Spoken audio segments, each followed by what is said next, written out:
Personal family problem తోటి ఇక్కడికి వచ్చారు. అవును సార్. మీ హస్బెండ్ది మీది ప్రాబ్లం ఉండడం వల్ల మరి వీళ్ళందరినీ ఎందుకు తీసుకొచ్చారు? విషయం చెప్పాలి, ఎందుకంటే అంతమంది ఎందుకు వచ్చారు అని. ఒక్కతే రాలేగా మేడం, మాకు మొగోళ్ళు నువ్వు ఒకదాని వస్తే సరిపోద్దిగా, వాళ్ళిద్దరిని ఎందుకు తీసుకొచ్చారు? తెలియలే కదా, ఆటో కట్టుకున్నాం వచ్చి ఎలాగో ఆటో ఉంది కదా అని అందరూ సరదాగా వచ్చారా? సరదా అని లేదు మేడం, ఆమె ఒక్కటి భయపడుతుంది, భయపడుతుంది, టెన్షన్ పడుతుంది, ఏడుస్తుంది. అలా ఆయన వచ్చారా? ఆయన రాకనే కదా, ఆయన నా జీవితం ఎందుకు ఇట్లా అయిపోయిందని రోజు నిద్రనే పోతలేదు మేడం. తేనా? ఓకే నాన్న. పిల్లలు ఉన్నారమ్మా మీకు? ఎన్ని ఇయర్స్ అయింది మ్యారేజ్? ఇంకా 2 years కాలేదు మేడం. ఇంకా 2 years అవ్వలేదు. మీదేంటి love marriage arrange arrange marriage? Okay, చెప్పండి అమ్మా, మీ పెళ్ళి ఎంత కాలం అవుతుంది, ఏంటి సమస్య? ఇంకా 2 years కాలేదు మేడం మ్యారేజ్ అయ్యి. హస్బెండ్ మా పెద్ద బావ వాళ్ళ ఫ్రెండ్ మేడం. ఓకే, పెద్ద బావ అంటే పెద్ద. ఇంకా పెద్ద. అంటే ముందు మాదైంది మేడం మ్యారేజ్. మా నాన్న బతుకున్నప్పుడు ఇద్దరు అయింది, వాళ్ళిద్దరు కలిసి మా ఇద్దరు పెళ్లి చేసి మా ఇది ఓకే, వారం ముందు నాదైంది, వారం వెనక సో ఇక్కడ పెద్ద చిన్న అని చూడకుండా ఎవరికి అవకాశం వస్తే వాళ్ళకి పెళ్లి నాది ఫస్ట్ చేసారు, అందరికంటే చిన్న నేనే, నాదే ఫస్ట్ చేసారు. నా పెళ్ళి అయ్యి 11 years అవుతుంది, పిల్లలు కూడా అందరూ ఉన్నారు. తెలివైన అమ్మాయిలే, మీరు అందరూ తెలుసు ముగ్గురు ఇద్దరు కొడుకులు ఒక పాప. ఈవిడికి 11 years బ్యాక్ మ్యారేజ్, ఆవిడకి 2 years బ్యాక్ అవ్వడానికి కారణం ఏంటి? ఆమె చదువుకుంది మేడం, ఏం చదువుకుంది? డిగ్రీ చేసి కంప్యూటర్ నేర్చుకుంది, జాబ్ చేసింది. పెళ్లి చేసుకుని అన్నది ఆమె. సూపర్. ఒక పెద్ద ఆమె కూడా You're చేసుకుంది. working. ఫైనాన్షియల్ గా నీకు నువ్వు సెటిల్ అవ్వాలనుకున్నావు. మీరు వర్కింగ్ అమ్మా? ఇప్పుడు లేదు సార్. అందరూ చదువుకున్నారా? Oh nice. Very good. ఇంటికాడ 18 చదివి ఏం చదివిందమ్మా? PG complete. PG complete. PG complete చేసింది. కానీ జాబ్ లో వర్క్ లేదు మేడం. ఏమైందమ్మా పెళ్లి? మా పెద్ద బావ వాళ్ళ ఫ్రెండ్ మేడం. అంటే వాళ్ళిద్దరికి ఫ్రెండ్షిప్ 3 years అట్లా ఫ్రెండ్షిప్ ఉండే.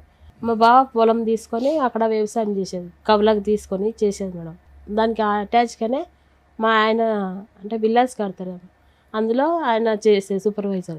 వాళ్ళిద్దరు ఫ్రెండ్స్ 3 years నుంచి. అయితే ఇట్లా మ్యారేజ్ నాకు చూసేది మా బావ. మా నాన్న చనిపోయింది కాబట్టి ఇక మా బావే చూసేది. మీ నాన్నగారు ఎప్పుడు చనిపోయారు? మా నాన్నగారు చనిపోయి 3 years అయితే 3 years. మా బావే చూసాను అని చెప్తే నేను అన్నా వద్దు బావ అని చెప్పాను మేడం. తనది ఆంధ్ర, ఇక్కడ సైడ్ కాదుగా, వద్దు అలాంటి వాళ్ళు మోసం చేసిపోతారు, వద్దు అని చెప్పాను. మా బావ అన్నాడు, నేను 3 years నుంచి నాకు తెలుసు, తన మనస్తత్వం తెలుసు, నాకు తన బిహేవియర్ తెలుసు, మేము ఎక్కడికి వెళ్ళినా ఇద్దరం కలిసి వెళ్తాం, అంతకని మంచిగా భర్త దొరుకుతాడా నీకు? ఇప్పుడు ఇక్కడ చూసి చేసినా కానీ నీకు చూసి చేస్తాం, దగ్గర చూసి చేస్తాం, కానీ తన మనస్తత్వం అని మనకు తెలియదు. నాకు ఈ 3 years నుంచి తెలుసు కాబట్టి అది మంచిగా ఉంటే చేసుకో అని చెప్పింది మేడం. నేను అట్లయినా వద్దు వద్దు అన్నా కానీ ఏం కాదు, నేను ఉంటాగా, అన్నింటికి నేను ఉంటా, ఏదైనా నేను మా అమ్మ అందరు ఉన్నాం, అడుగుతామని చెప్పినారు. అన్న తర్వాత సరే అన్న మేము అనుకున్నాం మేడం. వాళ్ళ నాన్న వాళ్ళని కూడా ఆయన పిలిపించిండు, ఇట్లా నేను అమ్మాయిని చేసుకోవాలనుకుంటున్నానని చెప్పిండు. వాళ్ళ నాన్న వాళ్ళు కూడా వచ్చి చూసారు, వాళ్ళకు ఓకే అయింది. వాళ్ళు ఎంతమంది పిల్లలమ్మా? వాళ్ళ అన్న అక్క. అన్న అక్క ఉన్నారు, ఇతను ఒక్కడే పెళ్లికున్నాడు. వాళ్ళకి పెళ్లిళ్ళు అయిపోయినాయి? ఇద్దరు పెళ్ళి అయిపోయి. ఈయనకు వాళ్ళ అక్క కూతురు ఇస్తానంట మేడం. ఫస్ట్ ఆ అమ్మాయి చేసుకోనని అనేసరికి తను ఇక్కడ హైదరాబాద్ వచ్చిండు, ఇక్కడ జాబ్ చేసి. అతనికి లేట్ మ్యారేజ్ అయినా? Late marriage. మీకు ఆయనకి ఎంత ఏజ్ డిఫరెన్స్ ఉండొచ్చు? 7 years. 7 years. మీకంటే 7 years పెద్ద. ముందే ఏమైనా పెళ్ళి అయిందా అవలేదా? మనకు తెలియదు తెలియదు. ఆంధ్ర అతనికి ఏమైనా లోపాలు ఉన్నాయమ్మా? అంత బాగానే ఉన్నాడు, హెల్తీగానే ఉంటాడు పైన. హెల్తీగానే. ఎందుకు మరి మిమ్మల్ని వచ్చి చేసుకోవటానికి అంత ఇంట్రెస్ట్ ఏంటి అతనికి? అదే నాకు కూడా అంటే మీకు ప్రాబ్లం ఉన్నప్పుడు యూజువల్గా చెప్తున్నాను, సహజంగా అంత ఇష్టపడటానికి ముందుకు రారు కదా, ఇష్టపడి ముందుకు రారు కదా. అంటే డబ్బుల గురించి వచ్చాడా? మీ భూమి అని చెప్పారు. ఎన్ని ఎకరాలు ఉన్నాయి? అందరికి 2 ఎకరాలు ఎనిమిది ఇచ్చారు. మేడం. అందరికి ఇచ్చిపోయాను మా నాకు 2 నాకు ఇద్దరు భార్య ఎక్కడ ఉంది? ఏ ప్రాంతంలో? ఉన్నాయిలే, ఉన్నంతలో ఉండి చేసుకోవచ్చు అని అనుకున్నట్టున్నాడు. అయితే ఏ ఏరియాలో అమ్మా మీకున్నది land? Kandukur area. Kandukur area. ఏది మన శ్రీశైలం రోడ్డు సార్. అటువైపు ఉందా? అది ఆంధ్ర కిందకు వస్తే తెలంగాణ. తెలంగాణ. తెలంగాణ మేడం. 30 ఉంటుందమ్మా, 40 ఉంటుంది ఇప్పుడు అక్కడ ఎకరం. 1.5 2 కోట్ల వరకు. ఓకే, ఇటువైపు రోడ్డు వైపు. వాళ్ళు చూసిపోయినాక కూడా నేను కూడా మా అన్నని, మా అక్క జట్ల పిల్లలు అందరిని తోలుకొచ్చినా మేడం. మా పెద్దాలుడు చూస్తుండు, అందుకే వచ్చాడు. మా పెద్దాలుడు చూస్తుండు. మా నాయనకు ఇద్దరు మేడం. మా నాన్నకి 2 భార్యలు, మా అమ్మ చిన్న, మా పెద్దమ్మ 2 అక్కయ్యలు. వాళ్ళకి ఎంతమంది పిల్లలు? ఆడపిల్లలు 2 కొడుకులు. అబ్బా, 7 మంది ఆడపిల్లలు, 2 అబ్బాయిలు. ఎవరికి మీ మేడం? నాన్నకి ఇదే పని పిల్లలని అనుకుంటున్నాడు కదా? వీళ్ళ నాన్నగారికి ఇంకొక భార్య ఉన్నారు, పెద్ద భార్య. ఇక్కడ ఒక 7, అక్కడ ఒక 7, ఒక రకంగా. అక్కడ కూడా 2 ఎకరాలు ఇచ్చాడమ్మా. వాళ్ళకు ఇచ్చింది. వాళ్ళకు ఊరు నాయనా. పెద్ద భూస్వామి. బాగానే పెద్ద. బంగారం పెట్టే చేత కాక భూమి నుంచి పెళ్లి. పోన్లే. భూమిలో మంచిదమ్మా, బంగారం ఏం చేస్తారు? ఉన్నంతలో న్యాయం ఎవరు అడిగారు? ఓ రకంగా అందరికీ చక్కగా పోన్లే, చాలా ఇచ్చుకోవాలి. సంతోషం. అందరిని వీళ్ళు నంపిన మా వాళ్ళని అందరినీ ఇట్లా అందరినంట పిల్లగాడు మా పెద్దలుడు చూస్తుండు, చూతురారని మా అక్క కొడుకుల మా అన్నని మా అక్క బిడ్డలు అందరిని తోలుకొచ్చి చూపిస్తే నువ్వు ఇంత మంచిగా ఉన్నావు, నువ్వు ఈమెను ఎందుకు చేసుకుంటా అంటున్నావు, ఆమెను ఏమైనా చేతామని చేసుకుంటా అంటున్నావా, లేకుంటే అక్కడ ఓ పెళ్ళాన్ని చంపి చేసుకుంటా అంటున్నావా, అక్కడ నన్ను చంపి వచ్చి చేసినావా, ఎట్లా అని చేసుకుంటా అంటారు అని మా అన్న అందరు తిట్టిరు మా వాళ్ళు. తిట్టి వద్దు ఇయ్యొద్దు అంటే ఇయ్యొద్దు అన్నారు నన్ను. ఇయ్యొద్దు, ఆమె దేశం ఎట్లన్నా అవుతుంది, ఎవరైనా దొరుకుతారు, వికలాంగులు దొరకరు ఆమెకు, వద్దన్నాను మా అంటే మా పెద్దలను చూడన్న ఆంధ్ర అంట ఆయన ఆంధ్ర పిల్లని ఏమన్నా చేయగలరు, నాకు కొడుకు లేడు, మీ మామ లేడు, నేను ఎక్కడ పోతా, ఆయన మన మోసం చేస్తే వద్దన్నా నేను. అంటే నీకు అంతకన్నా మంచోడు దొరుకుతాడా, మాకు 4 సంవత్సరాలు ఆయన గుణం తెలుసు, మాకు మా దగ్గరనే తింటాడు, మా దగ్గరనే అంటాడు, మా రూమ్. సరే, మీ ఇంటికి కొంచెం పెద్దగా మీ అల్లుడు కొడుకు పాత్ర వహించి ఓ మంచి సంబంధం తెచ్చి చేశాడు, తర్వాత ఏంటి? ఇక చేసిండుగా, చేసినాక ఇక వాళ్ళిద్దరికి ఇక ఆ భూమి ఇద్దరికి జైంట్ పెట్టమంటాడు, అట్లయితే నీతోడు మంచిగా ఉంటా, మరి ఐడియా తెలుసు. నీతోడు మీ పిల్లలు ఆయన అట్లా ఫోర్స్ చేశాడా నిన్ను? నీతోడు పిల్లలు అలా అని మీరు ముందు మాట్లాడుకున్నారా? లేదు పెళ్లిలో? మేడం, మాట్లాడుకోలేదు మేడం. ఏం మాట్లాడు. పెళ్ళిని ఎంతకాలానికి ఆ మాట వచ్చిందమ్మా? 1 year దగ్గర 1 year. 1 year వరకు బానే ఉన్నాడా మీతో? అంటే తను ఎప్పుడు ఒకడే మేడం, చిన్న గొడవ ఇప్పుడు మాట పెరిగినా కానీ తను నాతో 20 days వరకు కూడా మాట్లాడు. ఇంట్లో వంట ఇంటి పని అవన్నీ మీరు చేస్తారు? మేమే చేస్తాం. ఆయన పనికెళ్ళి వచ్చి శాలరీ తీసుకొస్తాడు, ఇంటి మెయింటెనెన్స్ చూసుకుంటాడా? అవును మేడం. ఎందుకంటే మీ పొలం పేరుకే గానీ దాని మీద ఏమి ఇన్కమ్ రాదు, ఏదో కౌలు డబ్బులు గవర్నమెంట్ వేసే డబ్బులు. మీకు పెన్షన్ ఎంత వస్తుందమ్మా? 4,000 మేడం. 4,000. ఇంత చిల్లర ఖర్చులే తప్ప ఇల్లు నడవడానికి మెయిన్ గా అతనే చూసుకోవాలి. అంటే మా మ్యారేజ్ చేసినప్పుడు అప్పు అయింది కదా మేడం, అంటే 1,20,000 అయింది మేడం. మేము ఇద్దరం కలిసి 60 అట్లా కట్టుదామని మా అమ్మ, ఇప్పుడు నాన్న లేడు కదా మేడం, అన్న లేడు, ఆమెనే వాళ్ళ దగ్గర ఉంటది, అన్నయ్య మేమే మా పింఛన్ డబ్బులు కడుతున్నాం మేడం. నీకు వచ్చి ఆ పావలా కూడా మీ అమ్మ అప్పు తీరుస్తున్నావు పెళ్లి నిమిత్తం. ఇప్పుడు ఇల్లు అయితే మెయింటెనెన్స్ చేసేది మీ ఆయన, కానీ ఆయన నాకు ఖర్చులకు ఏం ఇవ్వడు మేడం. ఇవ్వట్లేదు తల్లి, ఉండడానికి షెల్టర్, ఇంట్లో మెయింటెనెన్స్, సరుకులు ఇంతవరకు అయితే నడుస్తున్నాయి, నువ్వు ఇంటి పని అవి చేస్తున్నావు. మీ మధ్య ఫిజికల్ రిలేషన్ ఎలా ఉండేది? ఎప్పుడు ఏం బాగాలేదు. ప్రెగ్నెన్సీ గానీ పిల్లలు గానీ ఏమన్నా అయ్యారా, అవలేదా? లేదు మేడం, మా మధ్య ఎక్కువ ఫిజికల్ లేదు మేడం. ఎప్పటి నుంచి స్టార్ట్ అయింది ఈ ప్రాపర్టీ రాయి నా పేరు కూడా ఇద్దరు? 1 year. 1 year బానే 1 year అంటే మా అన్నాడు, కాకపోతే నేను చేయను అన్నా, వదిలేసిండు. కానీ ఈ 2 months నుంచే నేను చేస్తేనే నీతో కాపురం చేస్తాం, పిల్లలు గంట, లేకపోతే నువ్వు ఇంట్లోనే ఉండు, నేను చేసుకున్నా నా బాధ్యత, ఫుడ్ అయితే పెడతా. ఎందుకని అడిగారా? మా అన్న ఇప్పుడు మా పెద్దమ్మ కొడుకులు ఉన్నారు కదా, వాళ్ళు మా ల్యాండ్ కాడ గొడవలు చేస్తారు, మేము అనుకున్నాం అది అమ్మేసి వేరే దగ్గర కొనాలనుకుంటాం మేడం, అది జాయింట్ చేయాలని ఆయన. అదేం మీ తాతల ఆస్తి కాదుగా, బయట కొంటున్నావు కదా, అది జాయింట్ చేయి. సో అతని కండిషన్ నీతో పాటు కాపురం చేయడానికి ఇది ఒకటే కండిషన్, ఇది తప్ప మిగతా అన్ని విషయాల్లో బాగానే ఉన్నాడమ్మా? అన్ని విషయాల్లో. మరి 20 రోజుల పాటు మాట్లాడకపోవడం ఇదంతా ఎప్పుడు జరుగుతుంది? ఈ విషయం మీదేనా? అది కూడా ప్రతి నెల, అంటే మా మ్యారేజ్ అయినప్పటి నుంచి ఇప్పటి వరకు అదేనమ్మా. ఆ అల్లకపానుకి కారణం ఏంటంటున్నాను, ఈ ల్యాండ్ గురించి సంతకం పెట్టడం గురించి లేదు సార్, వేరే వాటి గురించి? వేరే వాటి ఆ చిన్న చిన్నవి ఏంటి, ఏ అంశాల్లో ఇంకా నీ మీద కోపం కానీ? 20 రోజులు అలకపాన్పు అంటే చాలా ఎక్కువ అమ్మా. రీజన్ అంటే పెద్దగా ఏమి ఉండదు సార్, ఇప్పుడు మాకు మాట నువ్వు డబ్బుల కోసమైనా ఫ్రెండ్స్తో పేకాట ఆడతాడు సార్, అంటే నేను ఆడొద్దని గొడవ చేస్తే దాని గురించి చిన్నగా ఆడొద్దని నిన్నంటే ఆర్గ్యూ అవుతుంది కదా సార్, అందుకని నాతో మాట్లాడు ఒక రీజన్. సో అతను ఆడటం నీకు ఇష్టం లేదు, డబ్బులు పాడు చేస్తున్నాడు కాబట్టి వద్దంటావు, నీ మాట అతను విన్నాడు, ఆడుతూనే పోతున్నాడు. సో అదొకటి. ఇంకా అంటే నాది ఇప్పుడు రైతు బంధు ఉంది కదా సార్, తనకి హెల్త్ బాగాలేదని తీసుకున్నాను, నేను చూపించుకుంటాను, హెల్త్ బాగాలేదు చూపించుకుంటాను తీసుకున్నాడు సార్, కానీ చూపించుకోలేదు, వాళ్ళ ఫ్రెండ్ వరకు అది ఇచ్చిన అని చెప్తున్నాను. డబ్బులు, రైతు బంధు డబ్బులు అటువైపు వెళ్ళిపోయినాయి. నేను పెళ్లిగాక ముందు కాపీ చేసిన ఇచ్చిన. ఎప్పుడు? లాస్ట్ ఇయర్ బందా, ఈ ఇయర్ దా? Last year. నేను ఏమైనా డబ్బులు అడిగితే కదా మేడం, నా స్టిక్కర్లకు గాజులకు ఇట్లా అడిగితే నా దగ్గర లేవు, అన్ని ఖర్చు అయిపోయినాయి, ఇట్లా నిన్ను చేసుకున్నప్పటి నుంచి నాకు అప్పు అవుతుంది. మొదటి నుంచే మీ అమ్మగారు వాళ్ళకి అతని మీద ఒక అనుమానం ఉంది, అంటే అటు సైడ్ వాడు మోసం చేస్తాడనేది. మీ ఇద్దరి జీవితంలో మీ అమ్మగారి యొక్క ప్రమేయం ఎక్కువగా ఉందని అతనికి ఏమైనా బాధ ఉండేదా? మీ అమ్మగారితో మాట్లాడినిచ్చేవాడు? మాట్లాడించేవాడు. ఈ అంశాన్ని వాళ్ళ దగ్గర కూడా తీసుకెళ్ళాడా? జాయింట్ చేయండి, మా ఇద్దరి పేరున జాయింట్ చేయండి వాళ్ళు అట్లా అంటే మాకు ఫస్ట్ జాయింట్ కార్డ్ రాలేదు సార్. నా దగ్గర సెకండ్ టైం రైతు బంధు వచ్చింది.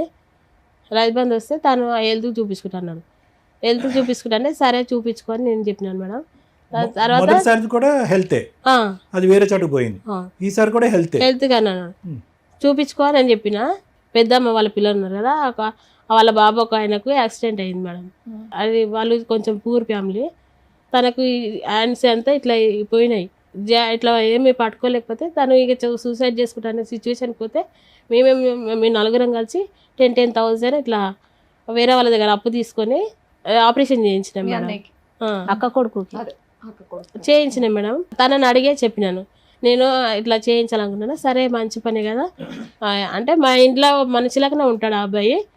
సరే మంచి పనికి నేను ఏం చెప్పాను అంటే సరే చేయించినాం మేడం. అది ఎట్లా కట్టుకుంటావు అంటే రైతు బంధు వచ్చినాక కట్టుకుంటా అన్నాడు. సరే అని అన్నాడు. రైతు బంధు వచ్చినాక నేను అవి కడతాను నేను అన్నా. తను ఏమన్నాడు, నేను నాకు హెల్త్ బాగాలేదు చూపించుకుంటా అన్నాడు. ఇక్కడ తనకు పెయిన్ వస్తుందని చెప్పింది మేడం. సరే చూపించుకొని నేను అన్నా. తర్వాత తను అన్నాడు, అంతమందికి మేము లోన్ తీసినాం మేడం, నా పేరు మీద లోన్ తీసిన రైతు బంధు డబ్బులు 10,000 12,000 మేడం. 2 ఎకరాలకి అంతే మేడం 12,000. అంతమందికి లోన్ తీసింది నా పేరు మీద. ₹1,00,000 తీసారు, లోన్ తీసారు భూమి మీద. ఏది భూమి తాకట్టు పెట్టాడమ్మా? ఏది బ్యాంకులోనా? ఏం చేశారు ₹1,00,000? తను ఆపరేషన్ చేయించుకుంది మేడం, పైల్స్. అదైతే దానికి వెళ్ళిందా పైల్స్ ఆపరేషన్ కా, లేదంటే అది వేరే చట్టం మళ్ళీ పైల్స్ ఆపరేషన్ అయింది. ఓకే, అయితే ఫైల్స్ ఆపరేషన్ అయింది. ఇంకా 20,000 ఏమో తను వేరే వాళ్ళ పొలంలో అదే ఫ్రెండ్స్ సో ఆడుకోవడానికి. ఏదన్నా కానీ మీది ఫైనాన్షియల్ గొడవ అయితే ఎప్పుడు జరుగుతూ ఉంటుంది. దానివల్ల ఓ 10 రోజులు 20 రోజులు మాట్లాడు, మళ్ళీ డబ్బులు ఇస్తారు, మళ్ళీ ఏదో నడుస్తూ ఉంది. ఇట్లా ఈ 2 months నుంచి మీ ఇద్దరు కలిసి ఉన్నారా, లేకపోతే ఏమైనా గొడవ విడిగా వచ్చేసావా? నేను 20 days అవుతుంది మేడం మీ ఇంటికి వచ్చేసా? ఏం జరిగింది లాస్ట్ రోజు? రైతు బంధు ఉన్నాయి కదా మేడం, ఇది మళ్ళీ అడిగాడు అంతే. రైతు బంధు అవి అడిగినాడు. ఇక అప్పుడు ఆపరేషన్ కి కడతా అన్నాను కదా మేడం. అంటే నాకు హెల్త్ బాగాలేదు అంటే సరే అని నేను అన్నాను మేడం. ఓకే, చూపించుకో, నీకు హెల్త్ కన్నా నాకు ఇంపార్టెంట్ ఏం కాదు, ఫస్ట్ నీ హెల్త్ చూపించుకో అని అంటే సరే అన్నాడు. తర్వాత మళ్ళీ లోన్ తీసినాయి మేడం, దాన్ని ఇంట్రెస్ట్ కట్టమన్నాడు. 1 year అవుతుంది, నేను కట్టాను అన్నాను. నీ హెల్త్ అంటే చూపించుకో, లేకపోతే నేను అప్పు చేసిన అది కడతా అన్నా. అంటే ఇదే కట్టాలని అన్నాడు. నేను కట్టాను. సరే నువ్వు హెల్త్కు అప్పు చేసి చూపించుకుంటావు అన్నాను. లేదు అన్నాడు. మరి నా అప్పు ఉంది కానీ నువ్వు కడతావా అంటే నేను కట్టాను అన్నాను. సరే అట్లా కట్టాను అన్నప్పుడు ఈ ఇంట్రెస్ట్ బ్యాంక్ ఇదే కదా, మరి నెక్స్ట్ ఇయర్ కడదామా, నువ్వు హెల్త్ చూపించుకో, లేకపోతే నేను ఏదైనా కడతా అంటే ఇక అట్లా గొడవ కూడా అయింది మేడం, మాట్లాడలేదు. సరే అట్లయినా సరే మేము ఏమనుకోలే. తర్వాత ఏమన్నాడు, సరే హెల్త్ చూపించుకుంటా అన్నాడు. తను ఊరు వెళ్తుండు, గుజరాత్ వెళ్ళిండు. అప్పుడు వెళ్ళేటప్పుడు 2,000 ఇవ్వమన్నాడు. ఇవ్వమంటే నేను ఇవ్వను, నేను హాస్పిటల్కి చూపించుకోమంటే ఇంతకుముందు కూడా అలానే ఖర్చు పెట్టినావు, ఇప్పుడు అట్లే ఖర్చు పెడుతున్నావు, నేను ఇయ్యను అన్నా. అంటే ఖచ్చితంగా ఇయ్య అంటే నేను ఇయ్యను, మళ్ళీ రిటర్న్ ఇస్తా అంటే ఇస్తా 2,000. నీ హెల్త్ గురించి చెప్తున్నాను కదా. అది బ్రీఫ్ చేయనా? ఇవ్వను అన్నో ఆ విషయం మీద. ఇంకా ఆయన ఏమైనా అంటే నువ్వు ఇంటికి వచ్చేసావా, లేకపోతే ఆయన వెళ్ళిపోయాడని వచ్చేసావా? తనే నన్ను బస్ స్టాప్ లో అయింది మేడం ఆ గొడవ. ఎందుకు బస్ స్టాప్ లో? అతను అక్కడ వెళ్తుంటే నువ్వు అక్కడ డ్రాప్ చేసి బస్ ఎక్కడానికి వచ్చిండు. అక్కడ అడిగిండు, లేదు నేను ఇవ్వను, నువ్వు వెళ్తూ సరేనమ్మా. చూపిస్తాను. ఇప్పుడు చూడండి ఒక్క నిమిషం అమ్మగా, at the end of the day వీళ్ళిద్దరు గొడవ, లాయర్ మేడం ఏమంటున్నారంటే ఏదన్నా కూడా ఆర్థిక లావాదేవీల దగ్గర వచ్చినటువంటి గొడవే అంతే, శారీరక పరమైనటువంటి సుఖం వీళ్ళిద్దరికీ లేదు. అది జరిగిందా, ఎంతవరకు జరిగిందా అనేది డౌట్ఫుల్ అమ్మ. ఎందుకంటే వేరే కారణాలు కూడా రిపీటెడ్ గా కాదు, ఇంట్రెస్ట్ చూపించడం థింగ్స్ మేడం, అంటే వేరే ఉన్నాయి reasons which we are not open for discussion. వాళ్ళ నాయన కూడా పిలవనంటే 3 questions అమ్మా. ఒక్క నిమిషం అమ్మ, నేను మాట్లాడిన తర్వాత మీరు మాట్లాడండి, లేదంటే మీరు మాట్లాడేసాక నేను మాట్లాడతాను. 3 questions అమ్మ. ఎన్ని సందర్భాల్లో ఇప్పుడు వచ్చినటువంటి 20 రోజుల్లాగా ఎన్ని సందర్భాల్లో ఈ 2 years లో మీరు మీ అమ్మగారి ఇంటికి వెళ్ళిపోవడం జరిగింది? 2 times. 2 times వెళ్ళారు, చాలు. రెండో క్వశ్చన్, అంటే ఫస్ట్ లోన్ తీసినాం కదా సార్, ఆ అమౌంట్ తన అకౌంట్లో ఏమన్నాడు, నేను అయ్యాను అంటే అక్కడ కూడా ఫైనాన్షియల్ రీజన్, అమౌంట్ తన అకౌంట్లో ఏమంటాడంటే నేను ఇంటి యజమాని అని నా అకౌంట్లో ఉండాలి. ఇతనికి రెండో క్వశ్చన్ అమ్మా, ఇతనికి ఏ అలవాట్లు ఉన్నాయి, ఎందుకు అంత డబ్బులు ఖర్చు అవుతున్నాయి? తనకు తాగడం అట్లా ఏమీ అలవాట్లేదు, కానీ ఈ పేకాట్లో ఆడతాడు సార్. పేకాట లేదంటే ఈ ఆన్లైన్ క్రికెట్ బెట్టింగ్ కూడా చేస్తాడా? ఆన్లైన్ లో ఏం ఆడాడు, ఫ్రెండ్స్ తో ఆడతాడు. రెండో. మూడో క్వశ్చన్, ఎప్పుడు నీ మీద ఫిజికల్ గా కొట్టడం జరిగిందా? నన్ను కొట్టినాడు సార్. కొట్టాడు. ఊరికే కొట్టడం వేరు, కొట్టడం వేరు, కోపంలో విదిలించడం వేరు. మీరు అది కొంచెం జాగ్రత్తగా అదే మాట్లాడండి. సార్, డబ్బులు లోన్ పైసలు అన్న అకౌంట్లో ఏమంటే నేను వేయను అన్నాను. అంటే తను ఏమన్నాడు, నా మీద నమ్మకం అదంతా కాదండి, అవన్నీ అప్పటి నుంచి మీరు డబ్బుల గురించే చెప్తున్నారు. కొట్టాడా సీరియస్ గా మిమ్మల్ని అనేది ఒకటి అడుగుతున్నారు. అదే కొట్టాడా, మేడం కొట్టలేదు అంతే. కొట్టిండు, కారణం నన్ను కడుపు లేసి కూడా తన్నిండు మేడం. కారణం నోట్ పైసలు చెప్పండి. వేయకపోతే తన్నిండు, కొట్టిండు, నోట్లో డబ్బులు పెట్టి నువ్వు కుచ్చి కొట్టినాడు మేడం నన్ను. డబ్బులు పెట్టి ఆ. పైసలు అకౌంట్ తింటావా? లేకపోతేనే తింటావా? మేడం అంతే. సరే నాన్న, మీరు ఇక్కడికి ఎందుకు వచ్చారు? 20 days అవుతుంది. పెద్ద మనుషులు పంచాయతీలు పెట్టుకొని కాపురాలు నిలబెట్టుకోవచ్చు. టీవీ షోల దాకా వస్తే కాపురాలు స్పాయిల్ అవుతాయి. లీగల్ గా న్యాయం జరగాలంటే ఇక్కడికి రావాలి. ఇక్కడికి ఎందుకు వచ్చారు మీరు? పెళ్ళయిందిగా మేడం, వాళ్ళలో ఎవరు రాలేదు. ఓకే, నన్ను ఇప్పటికీ వాళ్ళ ఇంటికి ఎప్పుడు తీసుకెళ్ళలేదు. సరే ఓకే అమ్మ. మూడో క్వశ్చన్ నేను మళ్ళీ అడగ- ఫోన్ అమ్మమ్మ, ఉంటాయి ఒక్క మేడం, నిమిషం కావ్య, ఎప్పుడో లాక్లు కావ్య, వేసుకుంటాడు. ఒక్క నిమిషం. తను ఫోన్ వచ్చినాని పైన పోయి మాట్లాడతాడు. అమ్మ మీరందరికి వెళ్ళి మూకుమ్మడిగా ఒక పెద్ద పప్పులో కాలేశారమ్మా, ఓకేనా? మీ అమ్మగారు ఏవైతే మొదటి నుంచి ప్రశ్నలు అడిగి నువ్వు దొంగవా, నువ్వు దొరవా, నీకు వెనక ఉన్నారా, ముందు ఉన్నారా, అన్ని ప్రశ్నలకి ఈ దెబ్బతో నిజాలు దొరికేసినాయి. వెనక చూడలే, ముందు చూడలే, ఎక్కడి నుంచి వచ్చాడో చూడలే. అమ్మ ఎవరో వినమ్మా, అమ్మ ఎవరో తెలీదు, నాన్న ఎవరో తెలీదు, అత్తిళ్ళు ఎవరో తెలియనటువంటి సంబంధాన్ని ఈరోజు ఈ అమ్మాయి దగ్గర తీసుకొచ్చి ఆ భగవంతుడు ఇచ్చినటువంటి అవిటితనం కంటే పెద్ద అవిటితనం మీరు దగ్గరుండి కట్టబెట్టారు. ఒక మూడో ప్రశ్న అమ్మ, పెద్ద మనుషులు ఎవ్వరో అక్కర్లేదు, ముఖ్య కార్యదర్శి, ముఖ్య సూత్రధారుడు, ముఖ్య చీఫ్ గెస్ట్ మీ బావగారు ఏమంటారు ఇందులో? ఎందుకంటే అతను తీసుకొచ్చినటువంటి రాకుమారాడే కదా. ఇతను ఇల్లు ఎక్కడ, ఇతను ఊరు ఎక్కడ, ఇతని అడ్రస్ ఏంటి, వాళ్ళ ఆయన అమ్మ- కూడా తెలియదు సార్. హే, అతను తెలియదని ఇప్పుడు తెలిసిందా, అప్పుడే తెలుసా మీకు? కూడా తెలుసు. మీరు చాలా బ్లైండ్గా వెళ్ళారమ్మా. మీ అందరూ చాలా తెలివైన వాళ్ళు తెలుసా, మీరు అందరూ చాలా బాగా చదువుకున్నారు, తెలివైన వాళ్ళు. కేవలం టైం అయిపోతుంది, అందరికి పెళ్ళిళ్ళు అయిపోతున్నాయి, నాకు అవ్వకుండా నేను ఉండిపోతానని కేవలం భయంకరమైన తొందరపాటుతో. వాడు పచ్చి మోసగాడు. వాడు ఎందుకు ఇలా చేస్తున్నాడని మేము కనుక్కోవాలమ్మా. ఏమని చెప్తాడు? పెద్ద చందమామ కథ చెప్తాడు మాకు. కాదమ్మా, మీరు ఎందుకు జాబ్ చేయలేదు? డబ్బులు నా దగ్గర ఉన్నా అట్లే చేశాడు మా ఆయన కూడా. ఆయన చేయొద్దన్నాడా, మీరు చేయలేదు? అంటే ఆయన చేయమని కూడా నాకేం చెప్పలేదు. చెప్పు. నేను కరోనా ముందే, కరోనా వచ్చినప్పుడు మీరు కూడా ఆపేశారు. Straight forward. ఇప్పుడు మీకు ఇక్కడ ఏం కావాలి? దేనికోసం అని వచ్చారు ఇక్కడికి? మీ ఆయనతో కలిసి ఉందాం అనుకుంటున్నారా, విడిపోదాం తన అనుకుంటున్నారా? ప్రాబ్లం ఏంటంటే అతని ప్రాబ్లం ఏదైనా అవని అమ్మ. Do you want go with or not? నువ్వేం నీకు అతను భర్తగా అనుకుంటున్నావు కావాలా అనేది వద్దా? నాన్న. అది అని చెప్పండి. చెప్పండి. తను మార్చాము అని. తనని మార్చడం అనేది మన చేతుల్లో ఎలా ఉంటదమ్మా? ఓకే. అంటే కౌన్సిలింగ్. సరే, ఇప్పుడు మీ వర్షన్ అయితే చెప్పారు కాబట్టి ఇప్పుడు డాక్టర్ గారు, అడ్వకేట్ మేడం ఏం చెప్తారో విందాం సార్. మేడం, అమ్మ కావ్య, ఇక్కడ ఇందాక నేను కొన్ని మాటలు చెప్పేశాను. మొత్తం ఈ కథకు సంబంధించిన మొత్తం సారాంశం అందులోనే ఉంది. వచ్చినవాడు మక్సద్ మొదటి నుంచి ఇప్పటి వరకు ఒకటే, సింపుల్ ఎజెండా. అందరూ ఆడవాళ్ళ ఇంట్లో ఉన్నప్పుడు అందరూ ఆడవాళ్ళు ఉండేటటువంటి ఈ కుటుంబంలో నేనే రారాజు. ఆ అమ్మాయి ఒకటే ఆలోచించండి అమ్మా. ఈరోజు ఇందులో ఒక అమ్మాయికి ఉండేటటువంటి భర్త, ఎవరి భర్త నాకు తెలియదు, అతనికి ఏ అవయవ లోపం లేకుండా వచ్చి కాపురం చేస్తున్నాడు, బాగానే ఉన్నాడు, పెళ్లి చేసుకున్నాడు అన్నారు. ఎవరి భర్త? మీ భర్త. నిజంగా చాలా అదృష్టం. నువ్వు అదృష్టవంతురాలు అమ్మ. ఎందుకు నేను ఈ మాట అంటున్నానంటే, చాలా రేరు. వాడికి ఉద్యోగం లేదు, సద్యోగం లేదు, చదువు సంధ్య లేదు, ఏమీ లేదు. ఒక అనామికుడు బయట రోడ్డు మీద తిరుగుతున్న వాడైనా కూడా ఏదో ఒక ఆడదానిలో ఒక కారణం చూపెట్టి ముందుకు వస్తాడు. అది సర్వసహజం. జాలితో వచ్చేటటువంటి పుట్టుకొచ్చే ప్రేమ ఎప్పుడు కూడా తాత్కాలికమే. ఆశతో వచ్చేటటువంటి ప్రేమ దొంగతనం. ఇది ఆశతో వచ్చినటువంటి ప్రేమ. వాడు పుట్టుకు తెచ్చుకున్నటువంటి ప్రేమ. ఒక ఆశతో వచ్చాడు. వాడు మక్సద్ ఎప్పుడూ కూడా ఏంటంటే ముందు మొత్తం అంతా క్యాలిక్యులేట్ చేశాడు. ఆ క్యాలిక్యులేషన్స్ ఎవరిచ్చారు? ఎవరో ఊరు బయట వాడు ఇవ్వలే, మీ సొంత బావ ఇచ్చాడు. వాళ్ళిద్దరు స్నేహితులు.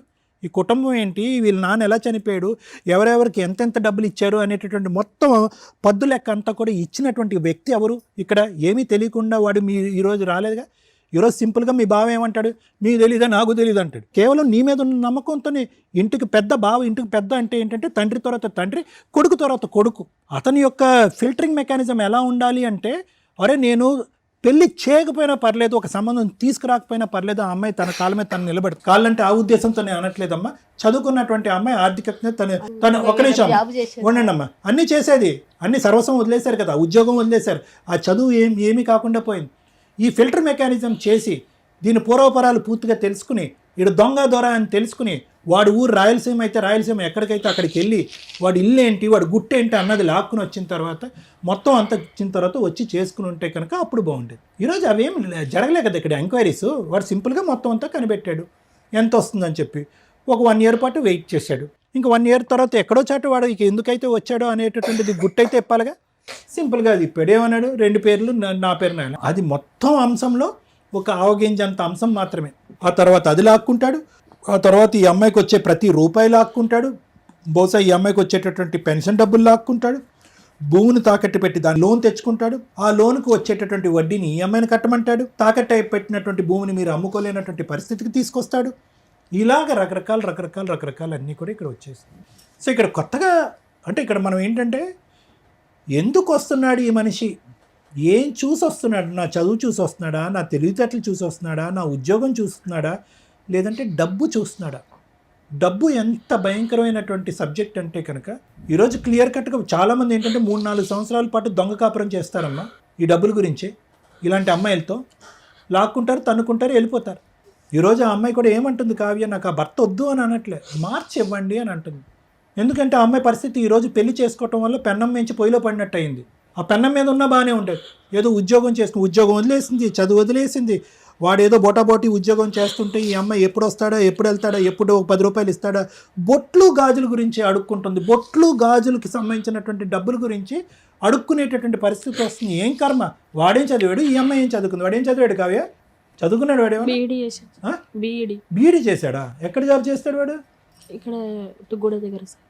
బీఈడి చేసినటువంటి ఒక వ్యక్తి, ఏ లోపం లేనటువంటి వ్యక్తి వచ్చి అమ్మాయిని చేసుకుంటున్నాడంటే అక్కడ డబ్బుకు సంబంధించినటువంటి ఆశలోంచి పుట్టుకొచ్చినటువంటి దొంగ ప్రేమ, ఆశలోంచి పుట్టుకొచ్చినటువంటి నేర చరిత్ర కాకపోతే ఇంకేంటి చెప్పండి. ఇప్పుడు మీరు ఇక్కడికి వచ్చి కూర్చున్నారు, సార్ ఇలాగండి, అలా అండి, అది అండి, ఇదండి అని అంటున్నారు. ఇవన్నీ ఎంక్వైరీస్ కొద్దిగా మనం కొద్దిగా మైండ్ పెట్టి ఆలోచించుంటే కనుక మిగతా పెళ్ళినన్నీ అద్భుతంగా చేశారు అమ్మగారు మీరు. ఓకే, మీరు పడినటువంటి కష్టం, ఒక భర్త చనిపోయిన తర్వాత అవయవ లోపం ఉండేటటువంటి 4 ఆడపిల్లల్ని, అందులో 2 ఆడపిల్లలు భర్త చనిపోయిన తర్వాత పెళ్లి చేసి, అంతకుముందు 2 ఆడపిల్లల్ని చనిపోకముందు పెళ్లి చేసి, ఒక ఆశ, ఒక ఆలోచనతో, ఒక ఓపిక, ఓర్పు, సహనంతో మీరు చేసినటువంటి త్యాగం శిరస్సు ఉంచి నమస్కరించాలమ్మా. భూదేవికి కూడా అంత ఓపిక ఉండదేమో అని అంటుందమ్మా. హ్యాట్స్ ఆఫ్ అమ్మా, చాలా గొప్పది. ఇప్పటికి కూడా నేను డాక్టర్గా నేను చెప్పేది ఒక్క మాట వినండి అమ్మా. కష్టపడి 4 పెళ్ళిళ్ళు చేశారమ్మా, 3 పెళ్ళిళ్ళు బాగానే ఉన్నాయి, ఒక పెళ్ళి ఇలా అయ్యింది. ఈరోజు మీ అమ్మాయి ఇలా ఏడుస్తుంది. ఎందుకు ఏడుస్తుంది, ఓడిపోయినని ఏడుస్తుంది. ఇప్పుడుకొచ్చి తన జీవిత చరిత్రలో తన కాళ్ళ చూసి ఎప్పుడు మీ అమ్మాయి ఏడవలేదు, తన పరిస్థితిని తను చూసి ఎప్పుడు ఏడవలేదు, తన అవిటితనం తను చూసి ఎప్పుడు ఏడవలేదు. కానీ ఈరోజు ఒక అనామికుడు, ఒక పనికిరాని ఒక ఎదవ వెళ్ళిపోతే కనుక ఏడుస్తుంది మీ అమ్మాయి. ఈరోజు ఇక్కడ అక్కర్లేదమ్మా, ఈ వేదిక అస్సలు అక్కర్లేదు తల్లి. మీరు చాలు, మీలోనే ఒక డాక్టరు, ఒక లాయరు, ఒక కౌన్సిలరు, ఒక తల్లి అన్నీ ఉన్నారు మీలో. ఎందుకు ఏడుస్తామమ్మా, వాడిని ఎలా ముంచాలో అలా ముంచుదామని చెప్పి ఒక దమ్ము ధైర్యంతో పోరాడాలి మీరు. ఈరోజు 10 మంది అమ్మాయిలు వచ్చి నా దగ్గర పెళ్లి చూపులు కూర్చున్నా కూడా అమ్మని, నాన్ని అందరినీ వదిలేసి 10 అమ్మాయిలని తోసేసి ఒక లోపం ఉన్నటువంటి ఒక ఆడపిల్ల, సారీ ఏమనుకోద్దాం, ఒక లోపం ఉన్నటువంటి ఆడపిల్లని నేను పెళ్లి చేసుకున్నాను. ఈరోజు ఈ అమ్మాయిని చేసుకున్నందుకు ఏదో 10 రూపాయలు వస్తాయని నేను ఆశపడ్డాను, ఈ అమ్మాయి ఇంటిలో బిగిసిపోయి కూర్చుందని చెప్పి చంపేస్తే ఈ అమ్మాయిని రాత్రి వాడి జీవితం అక్కడ నాశనం అయిపోయిందని చెప్పి వాడికి ఉంది. దానికి బదులుగా ఏదో ఒక 10 రూపాయలు, ఒక 1 కోటి రూపాయలు, ఒక 2 కోట్లు వస్తుందని ఆశతో వాడు వచ్చాడు. ఖచ్చితంగా నేను చెప్తున్నాను, ఈరోజు వాడు రావాలా వద్దా, వాడు కౌన్సిలింగ్ ఇవ్వాలా వద్దా, వద్దు, వాడు రాకూడదు, వాడు కౌన్సిలింగ్ ఇవ్వకూడదు, ఇది నా అభిప్రాయం. అప్పుడు ఎలా బతికిందో మీ అమ్మాయి ఇప్పుడు కూడా అదే దమ్ము ధైర్యంతో బతకాలి. ఏ ఉద్యోగాన్ని అయితే వదులుకుందో ఏదో గురించి ఆ ఉద్యోగాన్ని మళ్ళీ సంపాదించాలి అమ్మాయి. ఈరోజు ఈ విధంగా మీరు కౌన్సిలింగ్ చేయండి. మొత్తం కుటుంబం మొత్తం అందరూ కూర్చుని ఈరోజు కంటతడి పడి ఎవడో చచ్చిపోయినట్టుగా ఏడుస్తే ఏందమ్మా. ప్రతిరోజు దినదిన గండం 100 ఏళ్ళ ఆయుష ఈ 2 సంవత్సరాల పాటు నీకు. అలాంటి వాడమ్మా నీకు కావాలి. ఒక తప్పు చేశారు, వాడు ఎవడు ఏంటి అనే పూర్వాపరాలు తెలియకుండా పెళ్లి చేసుకున్నారు. సరే, తప్పులు అందరూ చేస్తాం, మనుషులం కదా, తప్పులు చేస్తాం, నేను చేస్తాను బోల్డ్ అని తప్పులు. కానీ ఈరోజు ఒక తప్పు తెలిసిన తర్వాత, వాడి ముఖ్య ఉద్దేశం అర్థమైన తర్వాత ఈరోజు మళ్ళీ వెళ్ళి అదే ఊబిలో కూరుకుపోవాలని అనుకోవటం అవివేకం, పిచ్చితనం అది. సో కాబట్టి వాడిని కోరుకోవాలనేటటువంటి ఆలోచన దయచేసి విరమించుకోండి. ఆలోచన నాకు కూడా లేదు. ఎందుకంటే ఈరోజు ఈ అమ్మాయిని, ఈరోజు బ్రతికి ఈ అమ్మాయి మీ సిస్టర్ ఈరోజు ఇక్కడ కూర్చుందంటే అదృష్టం అమ్మ. మీరు అందరూ తెలివైనటువంటి ఆడపిల్లలు. వాడు వచ్చినా కూడా ఆడ ఆశ, వాడి దురాశ అదే విధంగా ఉంటుంది. కాబట్టి నా ఉద్దేశం ఏంటంటే ఎటువంటి కౌన్సిలింగ్ కూడా అక్కర్లేదు, ఎటువంటి మాట కూడా అక్కర్లేదు. వాడి ఉద్దేశం అనేటటువంటిది 2 ఇయర్స్ పాటు తెలిసిపోయింది. కాబట్టి అటువంటి వ్యక్తి ఉన్నా ఊడినా ఒకటే అనేటటువంటి విధంగా ధైర్యంగా మీరు ముందుకెళ్ళటం మంచిది అనేది నా అభిప్రాయం. Thank you sir. మేడం, ఇది కొంచెం సెన్సిటివ్ పాయింట్స్ అని నా ఉద్దేశం. జనరల్గా మనం మాట్లాడుకోవడానికి అవకాశం ఉన్నా కూడా చూసే వాళ్ళకు కూడా కొంత క్లారిటీ రావాలి. ఇది 1 సైడ్ మాట్లాడుకోవడానికి నాకు సెట్ కావట్లేదు. ఎందుకంటే వీళ్ళు ఏదో కొంచెం డిజేబుల్డ్గాను, ఫిజికల్లీ ఛాలెంజ్డ్గా ఉన్నారు కాబట్టి సింపతి గెయిన్ చేయడం అనేది అది సెకండరీ పార్ట్, పక్కన పెట్టండి. వీళ్ళు ఒక నార్మల్ అమ్మాయిలు అని అనుకుంటే ఏ రకంగా మనం వాయిస్ మాట్లాడతామో, నిజం ఏదైతే మాట్లాడతామో అదే మాట్లాడాలనుకుంటున్నాను, అదే మాట్లాడతాను. మీరు అది రియలైజ్ అవ్వండి. ఎందుకంటే సార్ ఏదైతే చెప్పారో దాన్ని నేను యాక్సెప్ట్ చేస్తాను. వద్దు అంటే వద్దు. ఇక్కడ ఎవరిని ప్రొటెక్ట్ చేయడానికి వద్దు, నిన్ను ప్రొటెక్ట్ చేయడానికి, అతన్ని ప్రొటెక్ట్ చేయడానికి, అది ఇప్పుడు నేను మాట్లాడతాను. తెలంగాణ అమ్మాయి, ఆంధ్ర అబ్బాయి పెళ్లి చేసుకుంటే ఎలా ఉంటుంది అనేదానికి చాలా సందర్భాల్లో ఈ మధ్యకాలంలో తెలంగాణ బైఫర్కేట్ అయిపోయినాక, ఆంధ్ర బైఫర్కేట్ అయినాక వింటూనే ఉంటున్నాం. అమ్మో వాళ్ళు విలన్స్, వీళ్ళు విలన్స్, వీళ్ళకి వాళ్ళు విలన్స్, వాళ్ళకి ఎవరండి? మనంతా తెలుగు ప్రజలం, ఒకే స్టేటు, మనకు ఊహ తెలిసిన దగ్గర నుంచి. అక్కడ లాంగ్వేజ్ డిఫరెన్సే తప్ప స్లాంగ్ డిఫరెన్స్ కాదు. మన స్లాంగులు ఎన్ని రకాలు ఉన్నా, ఎన్ని ఆశలు ఉన్నా అందరం కలిపి తెలుగు ప్రజలమే. ఆంధ్ర అబ్బాయిని చేసుకుంటే వాళ్ళు క్రిమినల్సో, లేకపోతే ఆంధ్ర అమ్మాయిని చేసుకుంటే వాళ్ళు క్రిమినల్సో, తెలంగాణ అమ్మాయిని చేసుకుంటే వాళ్ళ పద్ధతులు మనకు పడవ, వేస్ట్ ఫెలోస్ అనో, తెలంగాణ అబ్బాయిలు చేసుకుంటే చీట్ చేస్తారనే కాదు. మనంతా ఒకటి. ప్లీజ్ దయచేసి ఇది అండర్స్టాండ్ చేసుకోండి. తెలంగాణ వాళ్ళు కాబట్టి మోసం చేస్తారు, ఆంధ్ర వాళ్ళు కాబట్టి మోసం చేస్తారు అనేది లేదమ్మా. ఫస్ట్ మీ కేసులో నాకు కనిపించిన మేజర్ మైనస్ అది. ఆంధ్ర వాళ్ళు మోసం చేస్తారు, ఆంధ్ర అమ్మాయిలు కాబట్టి మోసం చేస్తారు, ఆంధ్ర అబ్బాయిలు కాబట్టి మోసం చేస్తారు అనేది డిలీట్ చేయండి. అలాగే ఆంధ్ర వాళ్ళకు కూడా చెప్తున్నాను, తెలంగాణ అమ్మాయిలు కాబట్టి ఇలాగా, తెలంగాణ అబ్బాయిలు కాబట్టి ఇలాగానే అనుకోకండి. ఒక సంబంధం, ఒక కుటుంబ సమస్య అన్నప్పుడు అది వాళ్ళిద్దరికీ సంబంధించి మాత్రమే, స్టేట్లతోటి సంబంధం లేదు. మీకు చెప్తున్నాను తల్లి, మీరు ఎందాడి నుంచి వచ్చిన దగ్గర నుంచి కూర్చున్నారు, ఆంధ్ర అబ్బాయి వాళ్ళు మోసగాళ్ళు, వాళ్ళు చెప్పలా, మేము కనుక్కోలా. నీ బాధ్యత అది. ఆంధ్ర వాళ్ళు కాదు, నువ్వు తెలంగాణ అబ్బాయిని చేసినా బేసిక్ గా నీ బాధ్యత ఏంటి? ఆ కుటుంబం ఏంటి?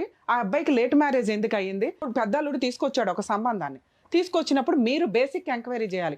మా అమ్మాయి ఇలా ఉంది, ఇన్ని సంవత్సరాలు మేము పీకి పెళ్లి చేయలేకపోయాం, ఆల్రెడీ వేరే అమ్మాయికి పెళ్ళి అయింది కానీ వీళ్ళిద్దరికి అవ్వలా, ఒక సంబంధం వచ్చింది, ఏం చూసి వచ్చాడు? నువ్వు ఒక కూతుర్ని, మంచిగా ఉన్న నీ కూతుర్ని ఎవరికి ఇచ్చి చేస్తావు తల్లి? డిజేబుల్డ్ పర్సన్కి ఇచ్చి చేస్తావా? వాడికి 2 ఎకరాలు లేదు, ఇంట్లో ఆస్తి లేదు, అన్ని తిన్నగా ఉన్న అబ్బాయికే ఇచ్చి పెళ్లిళ్ళు చేయడానికి 100 సార్లు ఆలోచిస్తాం. ఏం చూసి మీ అమ్మాయిని పెళ్లి చేసుకున్నారు అనుకుంటున్నారు? మీకున్న ఆస్తి చూసి. అందులో మైనస్ ఏం కాదే. ఒక ఆడపిల్లని ఇచ్చినప్పుడు కుటుంబం అవతల అబ్బాయి ఏంటి, వాళ్ళ బ్యాక్గ్రౌండ్ ఏంటి, వాడి జాబ్ ఏంటి, వాడి శాలరీ ఏంటి, వాడి అందం ఏంటి అని చూసి చేసేటప్పుడు అదే రైట్స్ అబ్బాయి ఫ్యామిలీలకు కూడా ఉంటాయిగా. ఏం చూసి చేసుకుంటారు ఇక్కడ? బేసిక్ నాలెడ్జ్ కదా. ఈ అమ్మాయి బ్యాక్గ్రౌండ్లో 2 ఎకర్స్ లేకపోతే ఆడు పెళ్లి కూడా చేసుకునేవాడు కాదు. ఇన్ కేసు 2 ఎకర్స్ లేకుండా అతను పెళ్లి చేసుకుంటే ఆడు దేవుడి కిందే లెక్క. ఈరోజు అతని క్యారెక్టర్ ఎక్కడ పడిపోయిందంటే ఈవిడికి 2 ఎకర్స్ ఉండడం వల్ల. పోనీ ఆ 2 ఎకర్స్ గురించి ఫస్ట్లో అడిగాడా? అడగల. కానీ ఇండైరెక్ట్గా మనకు తెలుసు ఎందుకు ఈ అమ్మాయిని పెళ్లి చేసుకోవాల్సి వచ్చింది. ఎందుకు అంటే ఓకే, ఓ 2 ఎకర్స్ ఉంది, ఆ రోజుకి అది 1 CR అయ్యి ఉండొచ్చు, ఈ రోజున 2 ఎకరాలు కలిపి 2 CR అయ్యింది. కానీ వీళ్ళు రాయించుకునే టైంకి, వీళ్ళ నాన్నగారు రాసిన టైంకి అదేదో 30 లక్షలు, 20 లక్షలు, 10 లక్షలే. తెలిసి నాకైతే 5-10 లక్షలు ఉన్న ప్రాపర్టీ అది మీ నాన్న ఇచ్చే టైంకి. సో ఒక కుటుంబానికి ఒక అబ్బాయి ఎందుకు పెళ్లి చేసుకుంటానికి వచ్చాడు? 40 years నీకు 32 వచ్చేసిన తర్వాత నీ ఆస్తి చూసి వచ్చాడు. అది అతని మిస్టేక్ ఏం కాదు, మనిషి సహజ లక్షణం. సేఫ్టీ ఇంపార్టెంట్ కదమ్మా. నిన్ను పెళ్లి చేసుకొని నీకు శాలరీ తీసుకొచ్చి నీకు సేవలు చేసి ఏమి ఎక్స్పెక్ట్ చేయాలి నీ దగ్గర నుంచి? ఒక మనిషి మామూలుగా నిన్నే చేసుకునే కంటే మామూలు అమ్మాయిని చేసుకోవచ్చు కదా. అంతే, ఆడే పోషించుకోవాలనుకుంటే, వాడే శాలరీలు తీసుకొచ్చి, వాడే ఇది చేసి, వాడే పిల్లలకి అనాలనుకుంటే నువ్వెందుకు? నార్మల్ అమ్మాయి దొరికిందిగా అతను చేసే శాలరీస్కి. సో నీ దగ్గర ఏం స్పెషల్ ఉంది అంటే, సేఫ్ సైడ్లో ఒకవేళ ఏదైనా కష్టం వచ్చినా ఓకే, మేమిద్దరం కూర్చొని తినగలం, నేను నా జీవితాన్ని ఆ అమ్మాయికి ఇస్తాను, ఆ అమ్మాయి తన ప్రాపర్టీని కుటుంబానికి ఇస్తుంది, మన ఇద్దరికి ఇస్తుంది.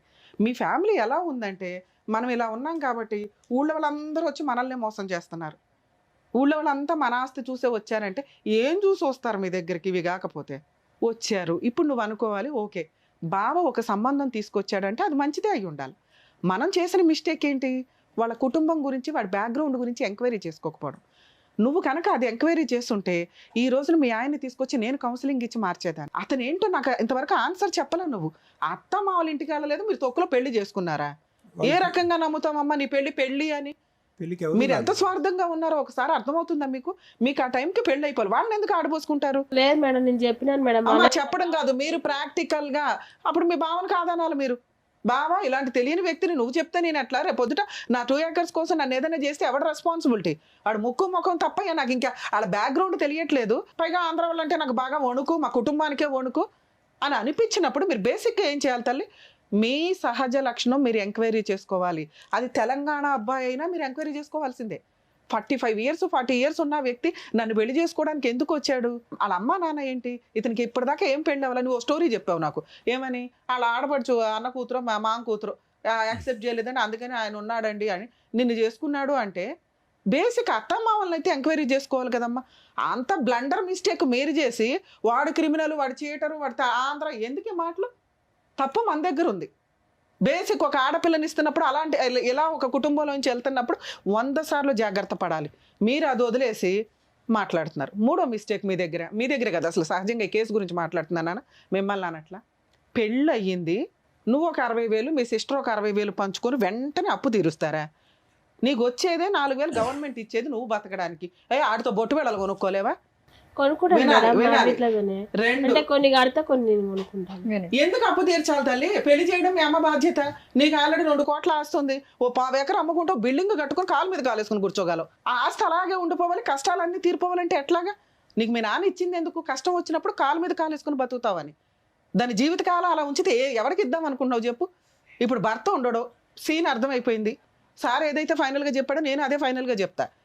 ఎందుకంటే నీతో ఉండడం వేస్ట్. ఆ పిల్లోడు అబ్బాయి మంచోడు కాదు, నేను చెప్తున్నాను. అబ్బాయి మంచోడు కాదు, కానీ కౌన్సిలింగ్ కావాలన్నావు కదా, నీకు కూడా కావాలి కదా. ఇప్పుడు ఆయన ఏదో మిస్టేక్ అని నేను చెప్పేసి ఊరుకుంటే నువ్వెప్పటికి మారుతావు? నీ మిస్టేక్ ఏంటి, నీ కుటుంబం మిస్టేక్ ఏంటి అని మీకు ఎప్పటికీ తెలుస్తుంది. అతను వదిలేయాలంటే 1 నిమిషం పని. నీకు మెయింటెనెన్స్ రాదు, కాంపెన్సేషన్ అయితే ఏమి రాదు, బోళ్ళంత ఆస్తుంది నీకు. మ్యూచువల్ డైవర్స్ వేసుకో, విడిపోయి ఎవరి దాన్ని అలబతుకు. వాళ్ళు చీటర్స్ కదా, వాళ్ళు అక్కడ పడి ఉంటారు. కానీ నీ ఆస్తి తర్వాత ఎక్కడికి వెళ్తుంది? నీ 2 ఎకరాలు తీసుకుంటే బావలో అక్కలో తీసుకోవాలి, లేకపోతే అమ్మ కూడా అంతే. ఆవిడ ఎంతకాలం ఇదవుతుంది? ఆవిడకో 2 ఎకరాలు ఉన్నాయిగా. అమ్మ, ఒక రిలేషన్ అంటే ఏంటో తెలుసా? మన ఫ్యూచర్ జనరేషన్ రావడానికి. ఇది ముందు మీరు నమ్మితే అతను మంచోడా కాదని డిసైడ్ అవ్వచ్చు. ఫస్ట్ ముందు మీ ఆలోచన విధానమే కరెక్ట్గా లేదు నా దగ్గర. మీరు నా 2 ఎకరాలు నా ఆస్తి అంటే నీతో 10 ఏళ్ళు ఎందుకు కాపురం చేయాలి? నాకు అర్థమే కాల. నీతో పిల్లల్ని ఎందుకు కనాలి? రేపటి రోజు నువ్వు కోట్ల కేసులు అయితే వాడు కోట్ల చుట్టూ తిరగడానికా? వాడు చెడ్డోడు, తాగుతాడమ్మా అంటే తాగడన్నావు. ఫ్రెండ్స్ తోటే ప్యాకెట్లు. అది కామన్గా ఎవరో ఒకరికి ఏదో ఒక వ్యసనం. కొంతమందికి హీరోలు ఇష్టం, కొంతమందికి సినిమాలు ఇష్టం, కొంతమందికి ప్యాక్ ఆడడం ఇష్టం, కొంతమందికి అది వ్యసనంగా ఉంటే డేంజర్. సరదాగా ఉన్నంత వరకు యాక్సెప్ట్ చేయొచ్చు, నువ్వు యాక్సెప్ట్ చేసావు. సరదా వరకు ఆడతాడండి ఇచ్చింది. మీరు ఎలా అంటే ప్రతి రూపాయిని ఇట్లా పట్టేశారు. అతను ఇల్లు పోషిస్తాడు, సరుకులు తెస్తాడు, ఏమో బొట్టు బిళ్ళలు తేడండి, చీరలు తేడండి, జాకెట్లు తేడండి అంటే మన దగ్గర రూపాయి ఉంది కదా నాన్న. నేను దాని గురించి ఎప్పుడు గొడవ పెట్టుకోలే మేడం. నువ్వు ఇందాక ఒక సెంటిమెంట్ డైలాగ్ వేసేసావు. బొట్టు బిళ్ళలు కూడా 2 రూపాయలు బొట్టు బిళ్ళలు తల్లి, 2 అట్లా కాదు రూపాయలు మేడం, 1000 కూడా మిగిలిచ్చాము నెల, కానీ నేను నాకు గొడవ పెట్టుకుంటాను. అసలు ఆయనకు వచ్చేదే పావల. ఆ పావలలో ఇంకో 5 పైసలు నిన్ను అడుగుతూ ఉంటాడు. నీకు వచ్చే 10 పైసలు తీసుకెళ్ళి మీ అమ్మకి, అప్పులకి, ఆ అక్క వాళ్ళ పిల్లలకి యాక్సిడెంట్లు అయితే దాన ధర్మాలు చేయడానికి సరిపోయినాయి. ఇంత దాంట్లో ఆయన పోరాడు తీసుకునేది ఏంటి? నీ ప్రాపర్టీ బ్యాంకులో పెట్టి 1 లక్ష రూపాయలు, అదే ఆపరేషన్కి. అక్కడెక్కడ వేస్ట్ అవ్వాలి, నువ్వు అక్కడ ఫుల్ మార్క్స్ వేసావు. ఎక్కడ వేస్ట్ అవ్వ? నీ భర్తను నువ్వు కాపాడుకున్నావు తల్లి. నువ్వు తెలుసుకోవాల్సింది ఏంటి అంటే మీ భర్త ఎలాంటి వాడని. అక్కడి వరకు ఆయన పాస్ట్ ఏంటో తెలిస్తే ఆయన ఫ్యూచర్లో ఉండాలా వద్దా నేను డిసైడ్ చేయగలను. పాస్ట్ మేము ఎతకలేం కదా. ఇప్పుడు నువ్వు చెప్పిన ప్రెజెంట్ని బట్టి నేను క్యాలిక్యులేట్ చేస్తే అతనికి ఏం మైనస్ పడట్లేవు. నీ భర్తగా ఆయన దగ్గర నుంచి నాకైతే ఏం మైనస్లు కనిపించలే. ఉన్నంతవరకు భార్యను బాగానే చూసుకున్నాడు. ₹1 ₹2 వసూలు చేశాడు.